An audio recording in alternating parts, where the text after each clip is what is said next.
ఆంధ్రప్రదేశ్ ఆర్థిక పరిస్థితి మెరుగుపడుతుందని జగన్ రెడ్డి 5 సంవత్సరాల విధ్వంసాన్ని తట్టుకొని సరిదిద్ది గాడిన పెడుతున్నామని చంద్రబాబు లెక్కలు విడుదల చేశారు.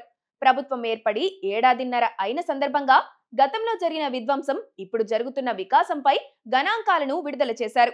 దేశ సగటు కన్నా జీఎస్టీని ఎక్కువగా ఉంది. దీంతో వైసీపీ నేతలకు కాలిపోయింది. ఏపీ బాగుపడటం ఏంటి అని సందేహపడ్డారు. అలా జరగకూడదని మీడియా ముందు తాము రాసిన లెక్కలేసుకుని వచ్చారు. జగన్ రెడ్డి ఈ మధ్య ప్రతి నెల ఓ ఆర్థిక పత్రం విడుదల చేస్తున్నారు. ఇంగ్లీష్ లో ఆర్థిక శాస్త్రవేత్తలు, ఫైనాన్షియల్ నిపుణులకు కూడా అర్థం కాని భాషలో అవి ఉంటున్నాయి. అంతిమంగా ఆయన చెప్పేది ఏంటంటే ఏపీ బాగుపడటం లేదని, ఏపీ అభివృద్ధి చెందడం లేదని చెప్పడానికి ఆయన ప్రయాసపడుతున్నారు. ఆదాయం పెరగడం లేదంటున్నారు. పెరిగిన ఆదాయం లెక్కలు చెప్పరు. కేవలం పర్సెంటేజ్ మాత్రమే చెప్తారు. ఇలాంటి జిమ్ముకులతో ఆయన లెక్కలుంటాయి. తాజాగా చంద్రబాబు ప్రకటించిన జీఎస్టీపీ లెక్కలపైన ఎవరికీ అర్థం కాని వ్యాసాన్ని ఆయన ఇంగ్లీష్ లో అందించారు.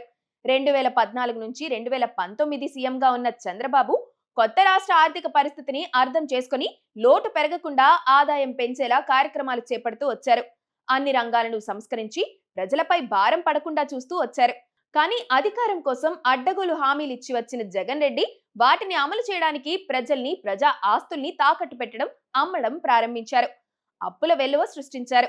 ఆయన హయాంలో ఆర్థిక లోటు, రెవెన్యూ లోటు ప్రమాదకర స్థాయికి చేరుకున్నాయి. ఎన్నోసార్లు ఆర్బీఐ హెచ్చరించింది కూడా. అప్పుల వాళ్ళు వచ్చి పీకల మీద కూర్చున్న సందర్భాలు ఎన్నో ఉన్నాయి. అలాంటి ఘోరమైన పాలన ప్రభావం అప్పుడే పోతుందా? ఏపీలో ఆర్థిక వ్యవహారాలు పెరిగాయి. డబ్బులు ఖర్చు పెట్టేవారు పెరిగారు. అమరావతి, పోలవరం ప్రాజెక్టులు, రోడ్ల పనులు, ఇలా ప్రభుత్వం భారీగా పెట్టుబడి వ్యయానికి ఖర్చు పెడుతుంది. అలాగే ప్రజలకు పథకాలు అమలు చేస్తుంది. వారి వద్ద నగదు ఉంటుంది. ఉపాధి అవకాశాలు కూడా పెరిగాయి. కొత్త కంపెనీలతో ఉద్యోగాలు వస్తున్నాయి. వైసీపీ 5 సంవత్సరాల కాలంలో నిస్సారంగా ఉన్న ఏపీ ఇప్పుడు దూసుకెళ్తుంది. ఇదంతా కళ్ల ముందు కనిపిస్తూనే ఉంది.